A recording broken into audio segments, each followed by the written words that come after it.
प्रभु यीशु मसीह के मीठे और मधुर नाम में फिर एक बार आप सबों का मैं इस YouTube के चैनल पर स्वागत करता हूं। प्रभु को धन्यवाद देता हूं पिछले अध्ययन के लिए जो हमने पिछले दिनों में किया। परमेश्वर ने उन वचनों को समझने के लिए हमारी सहायता और मदद की, और मेरा विश्वास है जो बातें हमने पिछले सप्ताह में सीखी, परमेश्वर ने उसके द्वारा हम में से हर एक को आशीषों से भरा है। हालेलुया। प्रिय, परमेश्वर किसी मनुष्य का कर्जदार नहीं है। हमने बीते दिनों में जिस विषय का अध्ययन किया, Joy of the Lord is precious, परमेश्वर का आनंद बहुमूल्य है, इस विषय पर हमने अध्ययन किया और प्रभु का मैं धन्यवाद देता हूँ। बहुत सारी गवाहियाँ परमेश्वर के लोगों के द्वारा मुझ तक पहुँचाई गई है, जहाँ पर परमेश्वर ने लोगों के जीवन में इस विषय के द्वारा आशीष को उंडेला है। हालेलुया। आज से हम एक नए अध्ययन को शुरू करने जा रहे हैं और मेरा विश्वास है परमेश्वर अपनी विश्वास योग्यता को फिर एक बार आज के इस पवित्र दिन में हमारे जीवन पर प्रकट करेगा, और जिस विषय को लेकर परमेश्वर हमारे मध्य में आया है उस विषय के द्वारा हम ज़रूर आशीषों को प्राप्त करेंगे। हालेलुया। जैसे हम हर बार जब हम वचन को अध्ययन करते हैं तो हम सब जानते हैं, उससे पहले हम लोग कुछ वचनों को पढ़कर प्रभु का गुणानुवाद करते हैं, उसका धन्यवाद करते हैं। तो क्यों ना आज हम अपने अपने पवित्र शास्त्रों को निकाल कर आज हमने पढ़ने के लिए जो वचन चुना है वो पाया जाता है ज़बूर की किताब, उसका 77 अध्याय और उसके 11 से लेकर 15 वचनों तक हम पढ़ेंगे। The book of Psalms chapter 77 verses 11, 12, 13, 14 and 15, 11 से 15 वचन। भजन संहिता उसका 77 अध्याय, उसके 11 से 15 वचन। और हम सब मिलकर एक साथ जिस भी भाषा में आप बाइबल अध्ययन करते हैं उस पवित्र शास्त्र को खोलकर हम एक साथ इन वचनों को ऊंची आवाज़ में पढ़ेंगे। वचन कहता है, भजन संहिता 77:11, मैं खुदावन के कामों का जिक्र करूँगा क्योंकि मुझे तेरे कदीम अजाइब याद आएंगे। मैं तेरी सारी सनत पर ध्यान करूँगा और तेरे कामों को सोचूंगा। ऐ खुदा, तेरी राह मकदीस में है। कौन सा देवता खुदा की मानिंद बड़ा है? तू वो खुदा है जो अजीब काम करता है। तू कामों के दरमियान अपनी कुदरत जाहिर करता है। तूने अपने ही बाजू से अपने कौम बनी याकूब और बनी यूसुफ को फीदिया देकर छुड़ाया है। हालेलुया। परमेश्वर इन पढ़े हुए वचनों पर हम में से प्रत्येक को आशीष दे। अभी हमने ये जो वचन पढ़े हैं, भजन संहिता 77 उसका 11 वचन कहता है, मैं यहाँ के बड़े कामों की चर्चा करूँगा। हालेलुया। निश्चय मैं तेरे प्राचीन काल वाले अद्भुत बातों को, कामों को स्मरण करूँगा। हालेलुया। परमेश्वर ने जो अद्भुत काम, अद्भुत उस बात को कहा जाता है जो बात हमारे बस में नहीं होती, जो हम अपने क्षमता से, अपने सामर्थ्य, अपने बुद्धि, अपने समझ के द्वारा नहीं कर सकते, और जब वो बातें हमारे जीवन में घटती है उसको अद्भुत बातें क्या कहा जाता है। हालेलुया। लेकिन वचन क्या कहता है? मैं खुदावंत के कामों का जिक्र करूँगा क्योंकि मुझे तेरे कदीम अजाइब याद आएंगे। मैं यहाँ के बड़े कामों की चर्चा करूँगा। मैं निश्चय तेरे प्राचीन काल वाले अद्भुत कामों को स्मरण करूँगा। हालेलुया। जो अद्भुत आश्चर्य कर्म परमेश्वर ने पवित्र शास्त्र में लिखे हैं उन सबों को हमको स्मरण करना ज़रूरी है, क्योंकि वो हमें ताकत और बल देते हैं। हालेलुया। 12 वचन कहता है, मैं तेरी सारी सनत पर ध्यान करूँगा और तेरे कामों को सोचूंगा। हालेलुया। मैं तेरे सब कामों पर ध्यान करूँगा और तेरे बड़े कामों को सोचूंगा। हालेलुया। देखिए, परमेश्वर के कामों को आप तभी सोच सकते हैं जब आप परमेश्वर को अपने मन में जगह देते हैं। हालेलुया। और इसीलिए यहोशू की पुस्तक उसका पहला अध्याय उसके 8वें वचन 9वें वचन में लिखा है, व्यवस्था की यह पुस्तक तेरे चित्त से कभी भी न उतरने पाए, तो दिन और रात इसी पर ध्यान दिए रहना। जब आप परमेश्वर के वचनों पर अपने मन को, अपने ध्यान को लगाते हैं, केवल तभी ये बात संभव है कि आप उसके कामों को सोच सके। हालेलुया। उसके कामों को सोचने के लिए आपको उसकी ओर ध्यान लगाना ज़रूरी है। 13 वचन कहता है, ऐ खुदा, तेरी राह मकदीस में है। कौन सा देवता खुदा की मानिंद बड़ा है? हिंदी में लिखा हुआ है, हे परमेश्वर, तेरी गति पवित्रता की है। कौन सा देवता परमेश्वर के तुल्य बड़ा है? हालेलुया। उसके बाद क्वेश्चन मार्क है। और हम सब जानते हैं कि परमेश्वर के तुल्य कोई भी नहीं है, क्योंकि वो राजाओं का राजा और सेनाओं का परमेश्वर है। हालेलुया। आमीन। प्रियो, परमेश्वर के वचन भजन संहिता 34:5 में ऐसा लिखा है, जितनों ने यहोवा की ओर दृष्टि की उन्होंने ज्योति पाई और उनका मुंह कभी भी काला न होने पाया। यहोवा की ओर दृष्टि करना यानी आकाश की ओर देखना नहीं होता। आमीन। यहोवा की ओर दृष्टि करना अर्थात उसके वचनों पर मन और ध्यान लगाना। आमीन। और यहाँ पर ये वचन जो हमने अभी पढ़ा है, ये वचन कहता है, हे परमेश्वर तेरी गति पवित्रता की है, कौन सा देवता परमेश्वर के तुल्य बड़ा है। कोई भी परमेश्वर के तुल्य हो नहीं सकता, क्योंकि यीशु नासरी सेनाओं का यहोवा कहलाता है। हालेलुया। 14 वचन कहता है, अद्भुत काम करने वाला ईश्वर तू ही है, तूने अपने देश देश के लोगों पर अपनी शक्ति प्रकट की है। हालेलुया। अद्भुत काम करने का अधिकार, अद्भुत काम करने के लिए लगने वाली समझ, बुद्धि और ज्ञान, और अद्भुत काम करने के लिए लगने वाली सामर्थ केवल और केवल इस पृथ्वी पर, उस अधलोक में और उस आकाश में केवल यहोवा परमेश्वर के पास है। हालेलुया। और इसीलिए वचन कहता है, अद्भुत काम करने वाला ईश्वर तू ही है।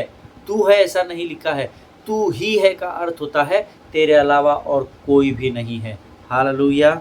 आगे वचन में लिखा हुआ है, तूने अपने भुजबल से अपनी प्रजा याकूब और यूसुफ के वंश को छुड़ा लिया है। हालेलुया। जब एक समय था जब मिस्र की गुलामी में इजराइली लोग बंधनों में थे, गुलामी में दबे हुए थे, परमेश्वर ने अपने सामर्थ के द्वारा, अपने भुजबल के द्वारा याकूब और यूसुफ के वंश को आज़ाद किया। हालेलुया। और वो आज़ादी जो उस समय से मिली है, उस आज़ादी का आनंद आज भी आप और मैं और हमारी आने वाली पीढ़ियां लेते रहेंगे। हालेलुया।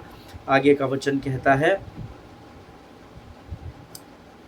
15 वचन हम फिर से एक बार पढ़ेंगे। तूने अपने भुजबल से, ये भुजबल जो होता है ना, इस शब्द को अंडरलाइन कर ले। भुजबल का अर्थ होता है तूने अपने सर्व सामर्थ के साथ, सामर्थ नहीं होता है, सर्व सामर्थ के साथ, क्योंकि हम सब जानते हैं हमारा परमेश्वर सर्वशक्तिमान परमेश्वर है। उसने अपनी सर्वशक्ति के साथ, वचन कहता है, हम जो बंधुआई में बंधे हुए थे, जो गुलामी में बंधे हुए थे, हमको आज़ादी दे दी। हालेलुया। और इसीलिए आज हम इस गीत को गा सकते हैं, मैं आज़ाद तेरे लहू से हुआ हूँ। हालेलुया। परमेश्वर ने मुझे और आपको छुड़ाने के लिए अपने लहू का आखिरी कतरा तक कुर्बान कर दिया, ऐसा वचन में लिखा है। हालेलुया। परमेश्वर इन पढ़े हुए वचनों के द्वारा हम में से प्रत्येक को आशीष दे। आज से हम एक नए विषय को शुरू करने जा रहे हैं और मेरा विश्वास है जो बातें आज प्रभु का आत्मा हमसे करेगा उसके द्वारा हम सब ज़रूर आशीषों को प्राप्त करेंगे। आमीन। लेकिन इससे पहले कि हम प्रभु की वाणी में अपने ध्यान को लगाएं, क्यों ना हम इन वचनों के पढ़े जाने के लिए प्रभु को धन्यवाद दें और आने वाले वचनों के लिए हम अपना समर्पण प्रभु को करें। Let us pray. Thank you Jesus. धन्यवाद यीशु, धन्यवाद यीशु, धन्यवाद यीशु। आकाश और पृथ्वी को बनाने वाले महान और जीवित परमेश्वर, हम तेरा धन्यवाद करते हैं इस सुंदर और पवित्र समय के लिए। सुबह से अब तक हम में से हर एक को संभाल कर रखा, हमारी सुधि लिए हम तेरा धन्यवाद देते हैं राजा। प्रभु जी, इस समय हम अपने शरीर, प्राणात्मा और बुद्धि को तुझे समर्पण करते हैं राजा। पवित्र आत्मा तू आ और हमारे सब पर तो अपने नियंत्रण को ले ले। प्रभु जी, हमें तेरे वचन को बांटने और सुनने से रोकने वाली, हमारे ध्यान को बरगलाने वाली शत्रु की हर एक योजनाओं का खंडन यीशु नासरी के नाम से हम अपने जीवन से करते हैं राजा। प्रभु परमेश्वर पिता, आने वाले वचन हम में से हर एक के जीवन के लिए लाभ और आशीष का कारण होने पाए। प्रभु जी, इस समय हम अपने आप को यीशु मसीह के लहू में सुरक्षित करते हैं राजा। अपना संपूर्ण जीवन तुझे समर्पित करते हैं। हमारा जो कुछ भी है वो सब कुछ तेरा दिया हुआ, इसलिए हम तुझे धन्यवाद देते हैं। सारी बातों में महिमा तुझको सौंपते हैं और इस विनती को धन्यवाद के साथ हमारे उद्धारकर्ता जीवित परमेश्वर यीशु नासरी के मीठे और पवित्र नाम में मांगते हैं। सुनिए और बड़ी दया से ग्रहण करें। आमीन, आमीन। हालेलुया। फिर एक बार इस YouTube के चैनल पर आप सबों का मैं स्वागत करता हूं। प्रभु का उसकी उपस्थिति के लिए मैं धन्यवाद देता हूं। कई बार हमारे जीवन में जब बातें हमारी इच्छा और योजना के अनुसार होती हुई नहीं दिखाई देती तो अक्सर हम हताश और निराश हो जाते हैं। हालेलुया।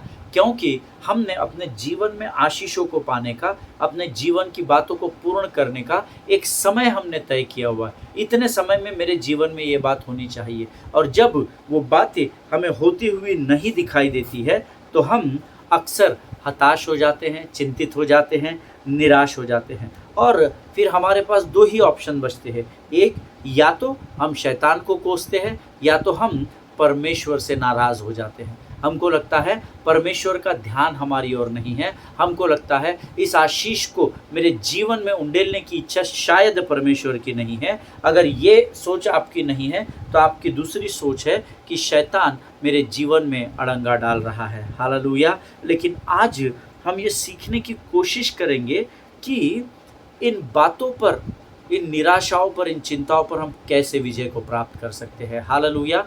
बहुत आसान है, क्योंकि वचन कहता है विश्वास करने वाले के लिए कोई भी बात असंभव नहीं होती। हालेलुया। हम विश्वास नहीं करते हैं, इसलिए हमारी बातें हमें अपने जीवन में आशीष के रूप में प्राप्त नहीं होती है। लेकिन यहोवा का धन्यवाद हो इस विषय के लिए। बीते दिनों से प्रभु मुझसे इस विषय पर बातचीत कर रहा है और जो भी बातें वो मुझे बता रहा है, मुझे आज्ञा दी है कि मैं इन बातों को सटीक और सरल रूप से आप तक ज्यों का त्यों पहुंचा सकूं। आमीन। सो today I am very much sure that God is going to bless each one of us through these teachings. मेरा पूरा विश्वास है कि परमेश्वर इन शिक्षाओं के द्वारा केवल आपको ही नहीं परंतु मुझे भी आशीष देगा। जब मैं आपको वचन की सेवकाई करता हूँ तो पहली आशीष का हकदार मैं होता हूँ, क्योंकि परमेश्वर मुझसे बातचीत करता है और मुझे आज्ञा देता है कि इन बातों को मैं आप तक पहुँचाऊँ। हालेलुया। सो ये जितना वचन जो मैं आपको सिखाता हूँ, ये जितना आप पर लागू होता है उतना ही वो मुझ पर भी लागू होता है। हालेलुया। Let us open our Bible to the book of Matthew chapter 17 and verse 14 onwards. मत्ती रचित सुसमाचार उसका 17 अध्याय और उसके 14 से आगे हम पढ़ेंगे। The gospel of Matthew chapter 17 and verse 14। जब वे भीड़ के पास पहुँचे तो एक मनुष्य उसके पास आया और घुटने टेक कर कहने लगा, हे प्रभु, मेरे पुत्र पर दया कर, क्योंकि इसको मिर्गी आती है और वह बहुत दुख उठाता है और बार बार आग में और बार बार पानी में गिर पड़ता है। मैं उसको तेरे चेलों के पास लाया था पर वे उसे अच्छा नहीं कर सके। यीशु ने उत्तर दिया, हे अविश्वासी और हठीले लोगों, मैं कब तक तुम्हारे साथ रहूँगा, कब तक तुम्हारी सहूँगा, उसे यहाँ मेरे पास ले आओ। तब यीशु ने दुष्टात्मा को डांटा और वह उसमें से निकल गई और लड़का उसी घड़ी अच्छा हो गया। तब चेलों ने एकांत में यीशु के पास आकर कहा, हम उसे क्यों नहीं निकाल सके? उसने उनसे कहा, अपने विश्वास की घटी के कारण, क्योंकि मैं तुमसे सच कहता हूँ, यदि तुम्हारा विश्वास राई के दाने के बराबर भी हो तो इस पहाड़ से कह सकोगे, यहाँ से सरक कर वहाँ चला जा, तो वह चला जाएगा और कोई बात तुम्हारे लिए असंभव नहीं होगी। हालेलुया। परमेश्वर जितनों ने मेरे साथ इस वचन को पढ़ा है, आप में से प्रत्येक को आशीष दे। मैं चाहता हूँ इससे पहले कि हम इस अध्ययन में आगे बढ़े, कुछ वचनों को आप अंडरलाइन कर ले। मैं चाहता हूँ आप अपने अपने पवित्र शास्त्र में अपने विश्वास की घटी के कारण, इस लाइन को आप अंडरलाइन कर ले, हाईलाइट कर ले, अपने विश्वास की घटी के कारण। दूसरा, यदि तुम्हारा विश्वास राई के दाने के बराबर भी हो, इसको आप अंडरलाइन कर लेंगे। यदि तुम्हारा विश्वास राई के दाने के बराबर भी हो। और अंतिम वाक्य को आप अंडरलाइन करें, कोई बात तुम्हारे लिए असंभव नहीं होगी। हालेलुया। इन तीन बातों को हमने अंडरलाइन किया है। ये अध्ययन हमने अपने समयों में, अपने जीवन काल में कई बार किया है ना। आपके पासबानों ने, आपके अगुओं ने, आपके वर्शिप लीडर्स ने आपको कई बार इस वचन पर सिखाया होगा, परंतु प्रभु का आत्मा अगर आज हमको वापस ये सिखाने के लिए इन वचनों पर लेकर आया तो यकीन जानिए परमेश्वर हमारे जीवनों पर इस अध्ययन के द्वारा ज़रूर स्वर्ग के भेद को प्रकट करेगा। हालेलुया। आमीन। अगर आपने ये अध्याय पूरा पढ़ा है, मुझे नहीं पता आप में से कितने लोगों ने मत्ती 17 पढ़ा है, ज़रूर पढ़ा होगा ऐसा मैं विश्वास करता हूँ। लेकिन अगर आपने अध्याय पूरा पढ़ा है तो इस चमत्कार के होने से पहले आपको ये ज़रूर पता होगा कि यूहन्ना, याकूब और पतरस, जो यीशु मसीह की कोर कमेटी कहलाती थी, ये यीशु के साथ उस माउंट ऑफ ट्रांसफिगरेशन पर गए थे। आमीन। और हमने इस अध्ययन को बहुत बहुत बहुत बार पढ़ा है। उस रूपांतरण की पहाड़ी पर याकूब, यूहन्ना और पतरस, और इन्होंने वहाँ पर क्या देखा? इन्होंने एक अद्भुत चमत्कार को उस पहाड़ी पर देखा था इस घटना के घटने से पहले। ठीक है, तो अगर आप ये 17 अध्याय के पहले के वचन पढ़ेंगे, 16 अध्याय, 15 अध्याय, तो आपको गंभीरता से वचन पता चलेंगे। आमीन। इस अध्ययन के पहले, इस बात के घटने से थोड़े ही समय पहले, पतरस, याकूब और यूहन्ना, ये तीनों यीशु मसीह के साथ उस रूपांतरण की पहाड़ी पर गए और उन्होंने वहाँ पर यीशु को देखा। उन्होंने वहाँ पर मूसा को देखा, एलिया को देखा, जो यीशु मसीह से बातचीत कर रहे थे, और यीशु की महिमा को स्वर्ग से प्रकट होते हुए इन्होंने अपनी खुली आंखों से देखा है। ऐसा वचन में प्रमाणित किया गया है। हालेलुया। स्वप्न में नहीं देखा है, खुली आंखों से उस रूपांतरण की पहाड़ी पर परमेश्वर की महिमा को ये लोग देखकर और उन सारी बातों का अनुभव आनंद से लेकर अब ये परमेश्वर के पुत्र के साथ पहाड़ी से नीचे उतरते हैं। और नीचे उतरते बराबर क्या है? विश्वास का परखा जाना है। हालेलुया। जब आप प्रभु की उपस्थिति से बाहर जाते हैं, संसार में जाते हैं, यकीन जानिए आपके विश्वास को परखा जाएगा। हालेलुया। परमेश्वर के मंदिर में खड़े होकर नाचना कूदना बहुत इजी है। मैं आज़ाद हूँ, तेरे लहू से आज़ाद हुआ हूँ, इस गीत को गाना बहुत आसान है। पर जब आप उस मंदिर से अर्थात प्रभु की उपस्थिति से जब आप संसार में कदम रखते हैं, तो आपके विश्वास को परखा जाना तय है।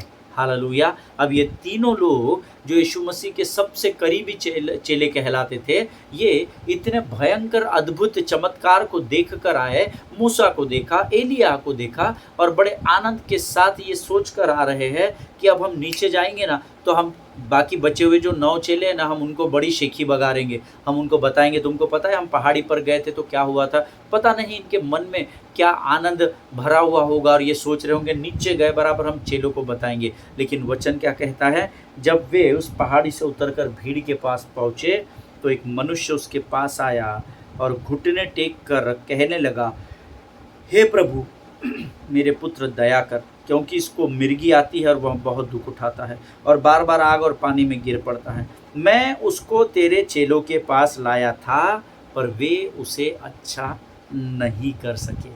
हालेलुया। ये तीनों अपना माइंड सेटअप में आ रहे हैं, पॉजिटिव सेटअप के साथ, कि हम अभी जाएंगे नीचे, ऐसा बताएंगे, वैसा बताएंगे। लेकिन जैसे ही नीचे उतरे, वो पिता अपने पुत्र के बातों को यीशु मसीह के साथ बांटने लगा। Hallelujah. Bible says, before this incident, Jacob, John and Peter, they saw Moses and Elijah talking to Jesus Christ. Hallelujah. And that was not the dream or the vision. Hallelujah. ये कोई स्वप्न या दर्शन नहीं था, खुली आंखों से उन्होंने देखा था। They all had the wonderful experience with God on the Mount of Transfiguration. Amen. उस रूपांतरण की पहाड़ी पर एक अद्भुत अनुभव को लेकर ये लोग नीचे आए थे। और ये सब देखने के बाद जब वे पहाड़ी से यीशु के साथ नीचे उतर आए, तब उनकी मुलाकात इस पिता और पुत्र से हुई। ऐसा वचन में लिखा है। हालेलुया। ये जो चेले थे, ये 12 के 12 चेले, they were doing excellent in their ministries. आमीन। वो अपनी अपनी सेवकाई में अद्भुत कामों को कर रहे थे, है ना। इनकी सेवकाई, परमेश्वर इनको जो भी करने के लिए कहता था उसमें वे 100% ईमानदार थे, और बड़े ऊंचे स्तर पर ये अपनी सेवकाई में सक्सेस में बढ़ते चले जा रहे थे। But Bible says yet they were experiencing failure in their lives. Hallelujah. लेकिन यीशु मसीह के साथ चलते रहने के बावजूद भी वो अपने जीवन में निराशा को या हार का सामना कर रहे थे। आमीन। यकीन जानिए, जब आप प्रभु की उपस्थिति में होते हैं, जितना गहरा आपका प्रभु से संबंध होगा, उतनी परीक्षाओं से गुजरना पड़ेगा। ये वो चेले जो 24 घंटे दिन की सूरज के निकलने से तो सूरज के डूबने तक, और उसके बाद भी जो लगातार यीशु मसीह के कंधे से कंधा मिलाकर चलते थे, वो भी सेवकाई में फेलियर को एक्सपीरियंस कर रहे थे, क्योंकि वो उस मिर्गी आने वाले लड़के को चंगा नहीं कर सके थे। हालेलुया। इसलिए अगर आप में ऐसे कोई प्रभु के सेवक हैं जो इन दिनों में निराश है, जो ये सोच रहे हैं कि मेरी सेवकाई बढ़ नहीं रही है, मैं इतनी ईमानदारी से काम कर रहा हूँ, लेकिन मेरी कलीसिया नहीं बढ़ रही है, मेरे कलीसिया में बदलाव नहीं आ रहा है। मैं आज आप लोगों को एनकरेज करना चाहता हूँ, बिल्कुल भी निराश मत होइए। Never give up in your life, in any areas of your life. आमीन। आपके जीवन के किसी भी क्षेत्र में कभी भी आप हार नहीं मानना। ये यीशु मसीह जो स्वयं परमेश्वर का पुत्र है, उसके साथ चौबीसों घंटे घूमने के बाद भी इनके जीवन का ये फेलियर हम लोग यहाँ पर अध्ययन कर रहे हैं। वो मिर्गी वाला लड़का अपने पिता के साथ जब चेलों तक पहुँचाया गया, इन्होंने सब कुछ किया होगा, मेरा विश्वास है। इन्होंने प्रार्थना की होगी, आराधना की होगी, निकल जाए यीशु के नाम से बोला होगा, ये है वो है, दुनिया भर के सारे हथकंडे अपना लिए होंगे, फिर भी उसकी बीमारी को ठीक नहीं कर सके। If they are experiencing failure at certain times in their ministries, आप और मैं इनसे अलग नहीं है। हालेलुया। अगर आज आपके कलीसिया बड़ी नहीं है, निराश मत होइए। अगर आपके पास आराधना की टीम नहीं है, वाद्य बजाने वाले नहीं है, निराश नहीं होना। अपनी आंखों को पर्वत पर लगाना, परमेश्वर खातरी से उसके तय किए हुए नियुक्त किए गए समय में आपके जीवन पर आशीष को भेजेगा। हालेलुया, आमीन। उन्होंने, वचन कहता है, उस दुष्टात्मा को निकालने की बहुत कोशिश की, लेकिन सब कुछ व्यर्थ रहा होगा। आपको क्या लगता है इन्होंने कोशिश नहीं की होगी? इन्होंने सब कुछ किया होगा, क्योंकि ये काम ये पहली बार नहीं कर रहे थे। इसके पहले मैंने आपको जैसे बताया, इनकी सेवकाइयाँ बहुत बूम पर थी, बहुत ऊंचाई पर थी, अद्भुत चिन्ह और चमत्कार इनकी सेवकाई में हो रहे थे, लेकिन वो इस बच्चे को चंगा नहीं कर सके। आमीन। आज आप में या हमारे में से कितने लोग हैं जो पतरस, याकूब और यूहन्ना जैसी परिस्थिति में फंसे हुए हैं? हालेलुया। जब आप विजय को प्राप्त करने की सारी कोशिशें कर रहे हैं, you are doing your best to get the things on right track. आप अपने उथल पुथल अपने जीवन की बातों को सही दिशा में लाने के लिए आप सब प्रयत्न कर रहे हैं, विजय को प्राप्त करने के लिए आप सब संभव कोशिश कर रहे हैं, but things are getting out of your hands and now अब लेकिन ये सब करने के बावजूद भी सारी बातें आपके हाथों से निकलते जा रही है, और now you are feeling like nothing is working out. ऐसा होता है ना हमारे जीवन में, हम कई बार बड़ी ईमानदारी से मेहनत करते, प्रार्थना करते, आराधना करते, धन्यवाद देते, वो सब कुछ करते हैं जो प्रभु को पसंद है या जिससे परमेश्वर प्रसन्न होता है, बट मेनी टाइम्स हम एक कंक्लूजन पर पहुंच जाते हैं, यार I am doing everything but nothing is working out.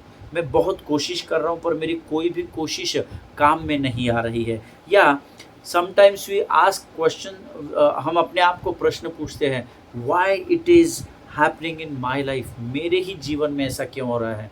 ये गलती कर रहा है, वो गलती कर रही है, सब लोग गलतियाँ कर रहे हैं, लेकिन मेरे ही साथ ऐसा क्यों हो रहा है? ये प्रश्न कई बार हमारे मन में आता है। Y God is not doing right things in my life, क्यों परमेश्वर मेरे जीवन में सही बातों को नहीं कर रहा है? क्यों प्रभु मुझे सटीक समय पर प्रमोशन नहीं दे रहा है? अरे मैं इस प्रमोशन के कैपेबल हूँ, मेरे पास सारी वो योग्यता है जब मुझे प्रमोशन मिलना चाहिए, फिर क्यों मुझे प्रमोशन नहीं मिल रहा है? मेरे ही साथ ऐसा क्यों हो रहा है? ऐसे बहुत सारे प्रश्न हमारे जीवन में उभर आते हैं। हालेलुया। और ये स्वाभाविक है, ये कोई रॉकेट साइंस में आपको नहीं बता रहा, ये स्वाभाविक और साधारण बात है, क्योंकि हम इंसान हैं। हालेलुया। So today I want to talk to you about the subject what to do when things are not working in your ways. हालेलुया। तब हम क्या करें जब परिस्थितियाँ हमारे अनुसार काम नहीं कर रही हो। हालेलुया। इस विषय को हम सीखने वाले हैं। The topic of the sermon is what to do when things are not working in your ways. जब बातें हमारे तय किए समय के अनुसार नहीं चल रही है, तब हमको क्या करना चाहिए? हालेलुया। और ये रोज़ की लड़ाई है। प्रभु इन वचनों के द्वारा हमें सिखाएगा कि हमको इन बातों पर कैसे विजय को प्राप्त करना है। हालेलुया। क्या आपने कभी इस बात का अनुभव किया है कि आपकी मिनिस्ट्री या सेवकाई में, कि आप कहीं सेवकाई के लिए गए और आपने आत्मा से भरकर प्रार्थना की? आपकी 6 बजे की मीटिंग थी, आप 2 बजे से प्रार्थना उपवास में बैठ गया, लगातार प्रभु को धन्यवाद दे रहे, घुटनों पर आकर 3 घंटा 4 घंटा आपने प्रार्थना की, किसी के सर पर सभा के बाद हाथ रखकर आशीष दी, आपने विश्वास के वचनों का प्रचार करते समय अंगीकार किया, लेकिन आपने कोई भी बदलाव उस सभा में नहीं देखा। एक भी व्यक्ति को आशीषित होते हुए आपने नहीं देखा। एक भी व्यक्ति की गवाही आप तक नहीं पहुँचाई गई। ऐसा कभी होता है क्या सेवकाई में? मेरा ऐसा विश्वास है, मेरा अनुभव कहता है, ऐसा मेरे साथ कई बार सेवकाई में हुआ। मैं पूरी आत्मा से भरकर प्रभु से प्रार्थना किया, प्रभु तू मुझे इस्तेमाल कर, जब मैं पुलपिट पर जाऊँ तो तू नहीं, तेरी आत्मा मुझ पर नियंत्रण ले। और फिर मैंने ऑल्टर कॉल में लोगों के सिर पर हाथ रखकर प्रार्थना की, आत्मा से भरकर आराधना की, लेकिन सभा में कोई भी बदलाव मैंने नहीं देखा। हालेलुया! आप में से कितने लोग हैं जिन्होंने अपनी सामर्थ, बल और बुद्धि के द्वारा सब कुछ करके देख लिया? कई बार होता है ना, किसी व्यक्ति को हमारे पास प्रार्थना के लिए लाते हैं और हम अपना सब कुछ दांव पर लगा देते हैं उस व्यक्ति को प्रार्थना करके चंगा करने के लिए।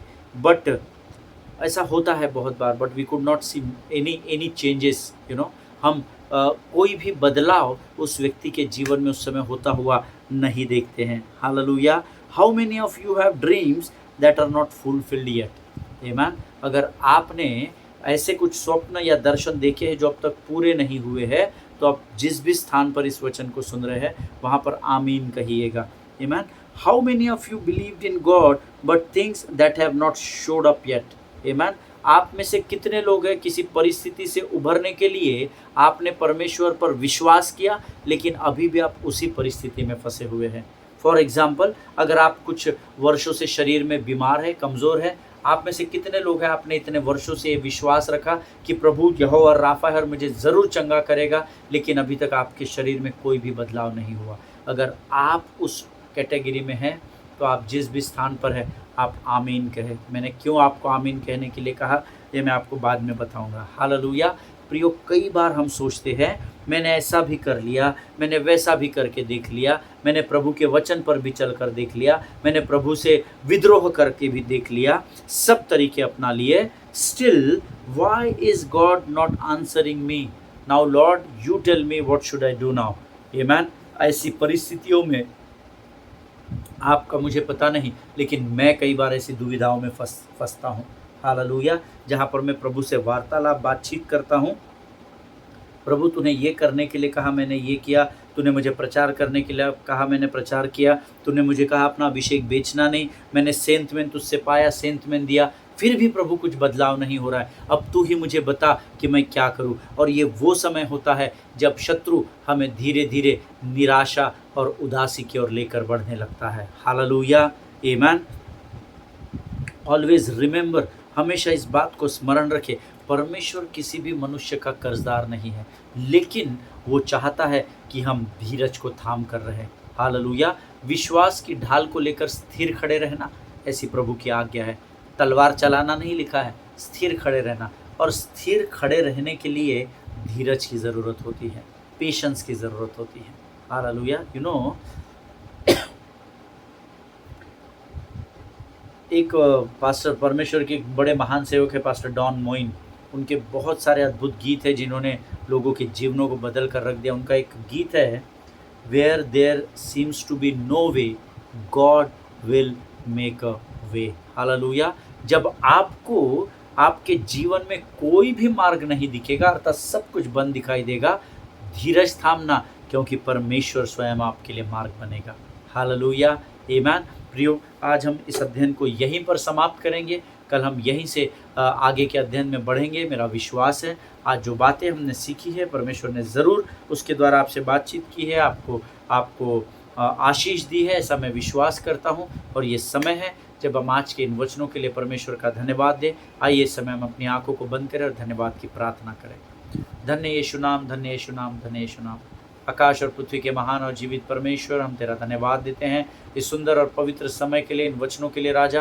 प्रभु जी, फिर एक बार तूने हमें सामर्थ और शक्ति और समझ और बुद्धि से भर दिया राजा, ऐसा हम विश्वास करते हैं। जो वचन आज तूने हमें सिखाए हैं राजा, उसके लिए हम तुझे धन्यवाद देते हैं। प्रभु, हम विश्वास करते हैं आने वाले समय में इस अध्ययन के द्वारा तू हमें सिखाएगा प्रभु कि कैसे हमें अपने उदासी और चिंता और निराशा के ऊपर विजय को प्राप्त करना है। प्रभु जी हम धन्यवाद देते हैं आज के पढ़े गए वचनों के लिए, और इन वचनों की गहराइयों तक तो हमको लेकर जाएगा ऐसा हम विश्वास करते हैं। सारी बातों में महिमा तुझको देते हैं। जितनों ने सुना उनमें से हर एक को आशीष दे, वचनों के द्वारा, स्वप्नों के द्वारा, दर्शनों के द्वारा इनमें से हर एक से बातचीत कर, ताकि ये सत्य को जान सके और सत्य इन्हें बंधनों से आज़ाद कर सके। सारी बातों में महिमा तुझको देते हैं। अपने आप को यीशु मसीह के लहू में सुरक्षित करते हैं। शत्रु की हर एक युक्ति योजनाओं का खंडन यीशु नासरी के नाम से हम अपने जीवन से करते हैं। प्रभु जी रात के समय में जब हम सोते हैं, अपने बिछौने पर पड़े पड़े भी हम तुझे धन्यवाद दे सके, ऐसी सामर्थ से भर कर तैयार कर। सब कुछ तुझे समर्पित करते हैं और विनती को धन्यवाद के साथ यीशु नासरी के नाम से मांगते हैं। सुन और बड़ी दया से ग्रहण कर। आमीन आमीन।